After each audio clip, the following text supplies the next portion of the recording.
Milí priatelia, vítam vás v mojej obľúbenej relácii Slovenská móda, kde budeme postupne predstavovať slovenských výrobcov módneho oblečenia, doplnkov, topánok či spodného prádla.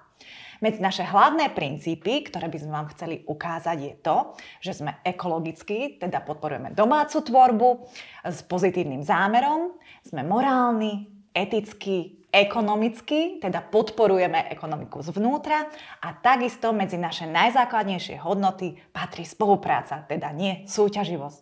Mojím dnešným hosťom je krásna a talentovaná Janka Tománek, ktorá je zakladateľkou módnej značky Janula. Ahoj Janka. Ahoj Lili.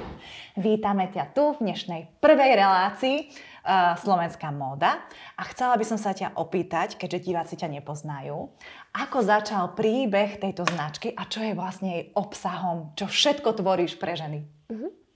V prvom rade ďakujem za pozvanie aj za oslovenie. No a Janula začala pred 4 rokmi, ale v podstate šijem asi nejakých 13 rokov a predchádzalo tomu šitie šiat spoločenských. To mi neskôr padlo vďaka korone. No a tak som hľadala iný artikel, ktorý by ma bavil, naplňal, ktorý by spĺňal svoj účel, že by prinášal hodnotu ženám. Ale zároveň som chcela, aby to bolo nezávislo od spoločenských udalostí. Rozumiem. No a keďže som rozmýšľala, že čo by to mohlo byť a ja sama som potrebovala pohodlnú podprsenku, tak voľba bola jasná. Vzniklo asi nejakých 5 prototypov, kým som vytvorila strih technický, ktorý by spĺňal to, čo som chcela ja. A aby hlavne základný artikel bol pohodlie a ženskosť. Čiže som chcela spojiť niečo, v čom sa žena bude cítiť príjemne, prirodzene, ale zároveň sa bude cítiť aj krásna a príťažlivá. No, toto myslím, že ocenia všetky ženy, lebo teda ja si spomínam ešte moje časy, keď som bola tínedžer a teda vtedy sme naozaj nosili také tie kosticové podprsenky a pušapky a bolo to neskutočne nepohodlné. A u mňa napríklad ten prerod práve, že nastal vtedy, keď už som mala detičky, aj som kojila a nezniesla som na sebe ten pocit nepohodlia a vtedy som hľadala tú alternatívu, že čo teda budem nosiť. A na Slovensku som ani vtedy nenatrafila ešte ako keby na týchto výrobcov, ktorí tvorili vlastne tú pohodlnú módu.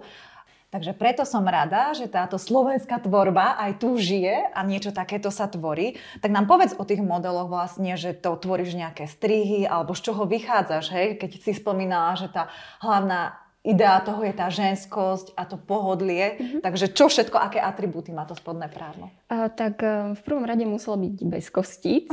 No, to oceňujeme. A ďalšia vec bol prírodný materiál. Keď ja som hľadala pre seba, tak tie podprsenky boli skôr z umelých materiálov a ja mám teda extrémne citlivú pokožku a všetko ma škrabalo. Čiže okrem tých kostíc som chcela eliminovať aj syntetickosť.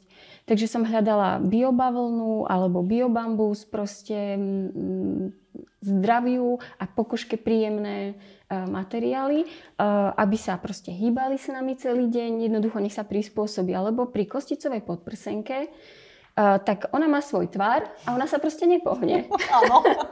Tá drží na fest, áno. Áno. A my sa prispôsobujeme jej, áno, ale tu je to asi naopak. Áno, presne tak. A tým, že tá biobavlna bola elastická, tak ona sa tak proste s nami hýbe. A je to ako keby aj zdraviu prospešné z hľadiska toho, ako funguje naše telo, alebo ako sa formujú tie prsia? Je v tých podprsenkách mojich je prirodzený tvar podprsia. Že ženy možno, že čakajú, že teda nahradia pužapku nejakou inou ručne robenou podprsenkou, ale tam treba rátať, že áno, tie moje podprsenky majú mierny push-up, čiže tie prsia nadvihnú, ale ten tvar prs je naozaj že prirodzený. Čiže niekedy je aj prvý šok to. A zase viem to vykryť napríklad nejakou jemnou vypchávkou, že to nie je problém. Áno, keď si potrebujeme dopomôcť, možno do nejakých spoločenských šiat alebo niečo podobné. Áno. Čiže treba sa naozaj že nacítiť, že čo žena naozaj sama potrebuje, aby sa cítila príjemne a uvoľnene. No a to ja viem tam tak, že všiť, upraviť. Ženy majú aj možnosť, ak napríklad majú nejaké atypické pomery mier, že im to spravím na mieru. Čiže netreba sa bať, že aj keď to robím napríklad na diaľku, cez e-shop, že by ten strih nesedel. Vždy napríklad u mňa má žena možnosť, že jej to pošlem domov ako hotový produkt. Náhodou treba doladiť strih, pošlem mi to naspäť a jej to proste doupravujem. No tak to je výborná možnosť, lebo naozaj s týmto sa asi stretávajú mnohé ženy a presne aj po tých detičkách, že tá asymetria, keď sa vytvorí, tak naozaj potom, keď si kúpia podprsenku, tak tam si nevedia takto pomôcť. Ale mňa zaujalo to, čo si rozprávala, že pracuješ vyslovene s týmito materiálmi. Ako sa tieto materiály správajú, keď žena napríklad cvičí, alebo keď sú v lete horúce teploty, prípadne v zime majú aj nejakú ako keby termoreguláciu? Áno, to sú vlastne vlastnosti prírodných materiálov, že v zime pekne držia teplo. Áno. A v lete sú zase priedušné. Čiže naozaj ten komfort a aj ten pocit na pokožke je úplne iný, ako keď je ten materiál syntetický. Takže ideme sa pozrieť na tie Jankine krásne modely. Ako prvé tu máme to spodné prádielko. Takže Jani, povedz nám o tom prosím ťa viac. Ja už cítim teda na dotyk, že je to veľmi hebučké a jemnučké. Je to biobavlna, skombinovala som ju s krajočkou. Vlastne k podprsenkám poviem viac, lebo tie sú také, že najviac. Oni sú dvojvrstvové, preto držia tvar. Tým, že sú elastické, tak sa s nami hýbu celý deň. Naozaj, že sa prispôsobia tomu pohybu a nemusím sa kontrolovať, či mi náhodou niečo neušlo. A ďalej, strih je spravený tak, že oni tie prsia mierne nadvihnú, čiže nie je to tak, že si iba oblečím podprsenku. A klesne to dole? Áno, proste mierne to nadvihne tie prsia. Čo tu je, na to sa ma pýtajú ženy, ktoré sú veľmi citlivé, že kde sú švy. Všetky švy okrem jedného sú šité dovnútra, čiže výborne. Naozaj... Je to veľmi jemnučké, nič nikde netlačí. Jediný šev, ktorý je tento vnútorný. Áno, ale aj to vnímam, že tá gumička nie je nejaká veľmi pevná, takže zrejme to až tak netlačí, ale drží to. To je jedna vec. Druhá vec je aj to, že mám ešte jemnejšiu gumičku, čiže naozaj ženy, ktoré vedia, že sú extrémne citlivé na tlak, viem vám tam šiť aj gumičku, ktorá je naozaj všetko udrží na mieste, ale neviete ani cítiť. Super, no a nohavičky? Nohavičky, no pre mňa najväčšia nočná mora pri nohavičkách boli gumičky. Áno. Takže ja som sa snažila vytvoriť nohavičky, ktoré by boli bezgumičkové, že jednoducho iba prilnú. Nech sa nikde nezarezávajú, oni sú také nenápadné, aj keď napríklad je tu viac tej krajočky alebo viac látky aj na zadnej časti. Ale to je veľmi praktické, napríklad keď má človek takú úzkú sukňu alebo šaty, kde všetko vidno, alebo potom sa to tak všetko tam ako keby áno. naroluje a zväčšuje to svoj objem a to je také veľmi elegantné, by som povedala, a rafinované. Áno. Čiže sú také veľmi nenápadné, pôsobia skôr ako bešvové. A čo robí tá krajka tej zadnej časti? Teda je to jemné, neškreto, hej? Je to ako keby príjemné na tom tele. Vždy sa snažím vybrať krajočku, ktorá je naozaj maximálne jemná. U mňa tie materiály vyberám hmatom. A čo sa týka napríklad tých farieb, tak tie farby sú akokoľvek voliteľné? Že môže si ten zákazník vybrať akúkoľvek kombináciu, prípadne si zvoliť iný vrch, iný spodok? Áno. Všetko, čo je v ponuke, sa dá nakombinovať a keď naozaj, že ponuka nestačí, tak máme osobné stretnutie buď online alebo fyzicky s klientkou a tam si dohodneme všetky detaily. Vždy sa veľa pýtam, čo má tá žena rada, v čom sa cíti príjemne, v čom sa cíti sama sebou a potom sa to snažím dať technicky do toho strihu, aby naozaj bola spokojná aj aby sa cítila tak sama so sebou, sama v sebe. Áno. A máš skúsenosť, že potom sa tie klientky aj k tebe vracajú? Že už potom nechcú nosiť nič iné? Mám niekoľkoročné klientky, čo sú so mnou od začiatku. Dokonca vlastne šaty som začala šiť ešte predtým, takže ostali mi aj títo klientky. Takže sú spokojné. No dobre, ja tu mám aj takýto ďalší model. Prosím ťa, predstav nám ho. Čo je to zač? Je to tielko podprsenka. Tielko podprsenka, výborne. Áno, vymyslela som jej názov. Išlo o to, napríklad v lete, to bolo pôvodne teda myslené na leto, ale má to celoročné využitie, vysvetlím. Išlo o to, že v lete je teplo a nechceme mať veľa vrstiev na sebe, čiže som sa snažila tú podprsenku všiť do topu. Tak jednoducho si žena oblečie a ide. Dá si k tomu šortky, sukňu, čo uzná za vhodné, nohavice a proste je oblečená. Strihy týchto tielko podprseniek sú odvodené zo strihov podprseniek. Samozrejme, že dá sa to spraviť jednoduchšie, takéto volaníkové. To ponechávam na fantáziu vždy klientke. No a... Používaš tieto všité topy aj na niečom inom? Ešte na nejakých iných modeloch? Dala som ich do šiat. Ale tieto inak konkrétne, ak môžem, oni sú vhodné aj na zimu na vrstvenie. Že ak je naozaj žena zimomrivá, tak je to veľmi dobré na vrstvenie a oblečenia a pekne to drží to teplo, lebo vlastne chrbátik máme krytý, nemusí si brať separát. Čiže je možné urobiť ten strih aj dlhší, nech nám to zakrie kríže a v zime sme tým pádom v poriadku, nikde nám nič nefúka. No dobre, a tie všité teda podprsenky, ako si spomínala, sú aj? Dala som ich aj do šiat.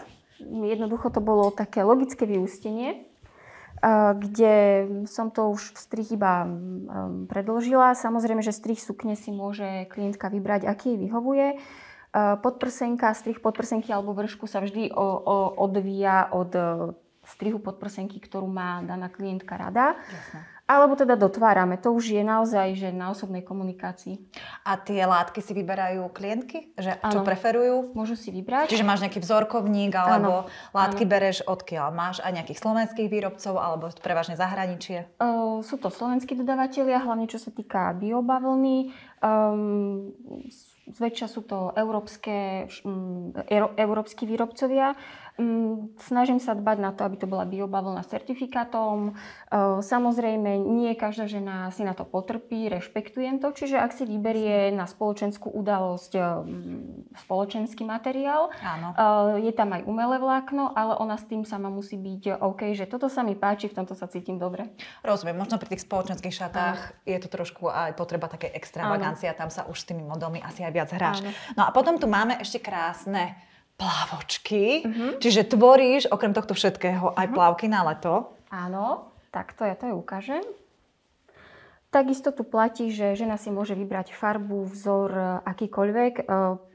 Plavkovina je naozaj odolná voči slanej vode, voči UV žiareniu, čiže naozaj veľmi dlho vydrží. Je jemnejšia než klasická, musím povedať, na dotyk, proste je jemnejšia a aj ten pocit je taký komfortnejší. No, ja sa musím priznať, že ja som na plavky veľmi náročná. Jednak ma to vždy tlačí a keď idem do vody a chcem s tou vodou splynúť a nebodaj, keď si dám náhodou ešte plutvy, tak sa mi veľakrát stane, že tie plavočky túto na šnúrku, v momente, ak zaberiem, tak ich mám dole. Áno, tak tuto je možnosť doladiť si tú veľkosť alebo ten rozmer. Ale držia teda pevne na tele a sú zrejme aj veľmi príjemné. A ako rýchlo schnú? Myslím si, že vonku veľmi rýchlo. Ako nikdy s tým nebol problém v lete. Áno, lebo to sa stáva vlastne pri tých pušapkových plavkách, že potom človek je napitý vodou, je celý čas v tom mokrom, ale tým, že vlastne tieto podprsenky len sú jemne vystúžené, takže zrejme je to... Mne to nedopalilo, kam mieríš, lebo ja tie podprsenky nenosievam klasické. Ale áno, keď si to spomeniem spätne, tak áno, schnú veľmi rýchlo. Hej. Hlavne to pohodlie, lebo keď sa človek opáli a niekedy sa aj pripáli, tak ho všetko tlačí a vtedy je veľmi príjemné si dať na seba pohodlné plavky. Áno, súhlasím. Tak sme si predstavili Jankinu tvorbu spodného prádla, plaviek, ale aj módnych krásnych šiat. A teraz by ma ešte, Janka, zaujímalo, že či nám vieš trošku priblížiť aj pre našich divákov, ako ten proces samotnej tvorby prebieha. Od toho, ako začínaš mať ideu v hlave, ako to realizuješ, akých máš svojich odberateľov, ako s nimi komunikuješ, ako to prebieha, či to robíš všetko ty, alebo máš nejakých pomocníkov. Na začiatku je vždy idea a tá idea buď vidím niečo v hlave, alebo ma inšpirujú farby. A ja veľmi rada kombinujem farby a pre mňa sú farby aj taká terapia.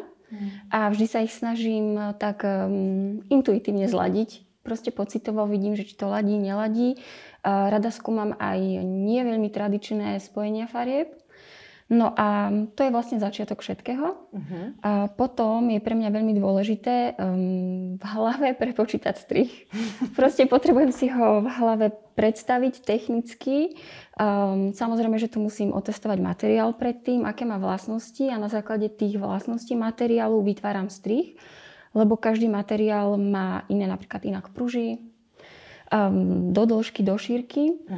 S tým sa snažím zladiť vlastnosti krajky. Krajka ani nebola na začiatku celkom v pláne, ale potom to pradielko nabralo taký iný rozmer a začala som si to s tou krajkou užívať. Máš aj ohlasy od žien, že ako na to reagujú? Ako sa cítia v tom spodnom prádle, keď si napríklad aj pridala tú krajku? Čo to s nimi robí po tej psychickej stránke? Ženy mi veľakrát hovoria, že nemali pohodlnejšie prádielko. A muži na to reagujú, to som nečakala, lebo ako naozaj primárnym zámerom toho pradielka nebolo, že je sexy. Proste tam bolo ženskosť a pohodlie. A muži na to naozaj reagujú, že to pôsobí to príťažlivo a žensky a aj sexy na ženách. Majú spätnú väzbu vlastne aj ženy od pánov. Celá výroba, riadím si ju sama. Od technického prevedenia toho strihu. Tým pádom je pre mňa veľmi jednoduché upraviť každý strih na mieru. Čo sa týka marketingu, tiež si ho riadím zatiaľ sama. Nepatrí to naozaj že medzi moje obľúbené činnosti, ale už sa s tým nejako zžívam a osvojujem si aj tie technické veci za predajom. No a komunikácia na sieťach, to tiež patrí k tomu. Ja som to zobrala tak prirodzene, že nechcela som, aby to išlo tými trendami, ktoré teraz fičia na sieťach, lebo ja sama ich nemám rada, nesledujem ich a sú pre mňa únavné, tak som si povedala, že potrebujem nájsť aj v tej prezentácii cestu, ktorá mi je prirodzená. A že keď ja nájdem tú cestu alebo polohu, kde sa cítim dobre, že asi to si pritiahnem k sebe aj tie klientky, tých klientov, ktorí s tým, aká som, alebo s tou mojou tvorbou, alebo nastavením súznejú. Ono sa to aj hovorí, že tí klienti, alebo teda ľudia, ktorí ste nájdu, idú za tou energiou, alebo za energiou toho výrobcu a jednoducho potom sa to šíri, že naozaj si priťahujeme takú energiu, ktorú aj vysielame. Ale možno to by som ako keby podotkla na to, že tu sa stretávame s tým, ak sa to dá nazvať problémom lokálnych výrobcov, že naozaj si všetky tieto stránky musia zaobstarať sami. Nemáme tu týmy, ktorí by robili marketing, ktorí by robili obchodné oddelenie a všetko teda to navokolo, tú komunikáciu.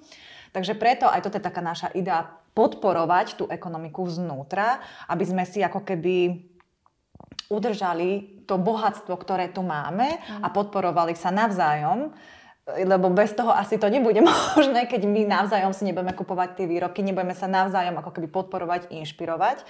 Máš aj okolo seba takýchto ľudí, z ktorých ste ako keby už taká komunita, že naozaj kupujete si navzájom tie výrobky, podporujete sa, prípadne si odovzdávate nejaké idei, know-how? Mám kamarátky, ktoré tiež sú v podstate malovýrobcovia, aj keď nejde o ručnú prácu, napríklad ilustrátorka, potom ďalšia aromaterapia, čiže vyrába parfémy, aj liečivé. Navzájom sa podporujeme napríklad. Ja sama veľmi rada podporujem šperkárov. To je také proste moje. Oblečenie si vyrábam sama. Áno. Takže, a spomínala si, že aj presina. Áno, aj presina. Rada mám slovenské potravinové výrobky. Takže aj keď nakupujem, snažím sa rozmýšľať, že ktorý áno, ktorý nie. Takže je to také, že podľa mňa v bežnom živote, keď človek zváži, že do čoho chcem venovať svoje peniaze, energiu, čas, tak tu je podľa mňa priestor na to, že môžu byť podporení aj tí malí výrobcovia. A myslíš, že toto je ako keby v nás, že vnímaš tých ľudí okolo, že k tomuto už inklinujú? Myslím si, že už aj to, že rastie povedomie aj cez médiá o malých výrobcov, tak majú tendenciu vyhľadávať. Samozrejme, že je tu obrovská konkurencia, čo sa týka tých väčších reťazcov, ale ja osobne si vravím, že nemôžem sa na to zameriavať. Áno. Proste vyberiem si cestu, ktorá mne je prirodzená a verím, dúfam a spravím všetko preto, aby to proste fungovalo. Spomínala si, Janka, že si vyštudovaná psychologička. To znamená, že možno máš aj taký hlbší ako keby zámer toho tvojho podnikania, možno oproti tým zahraničným producentom, kde oni sú možno orientovaní skôr na tú kvantitu a u teba je to zrejme viac orientované na tú kvalitu. No, nepredávam iba čisto spodné prádlo, že kúpte si odo mňa podprsenku. Je to vždy, že komunikujem s tými zákazníkmi alebo ženami, aby si dovolili cítiť pohodlie. Aby si dovolili cítiť ženskosť aj v bežný deň, lebo žena je momentálne v tejto spoločnosti orientovaná na výkon. Musím stihnúť toto a proste tých vecí sa nazbiera a žena veľmi rýchlo v tom zhone, čo musí spraviť v tom to-do liste, zabudne, že je tu aj ona. A keď komunikujem to pradielko, to je nie len o fyzickom pohodlí, ale aj tom psychickom.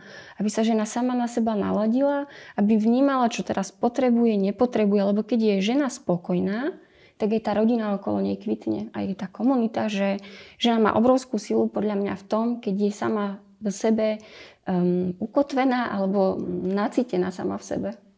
A stretávaš sa aj s tým, že tie ženy sa hodnotia, možno príliš tvrdo sa hodnotia, alebo majú veľkého vnútorného kritika, alebo nepríjmajú svoje telo, že je toto také ako keby bežné u našich slovenských žien? Veľmi bežné. Myslím si, že každá klientka, ktorá za mnou príde a s ktorou aj osobne pracujem, presne toto rieši a čím ku mne prišla útlejšia žena, tým viac väčšieho kritika v sebe nosila.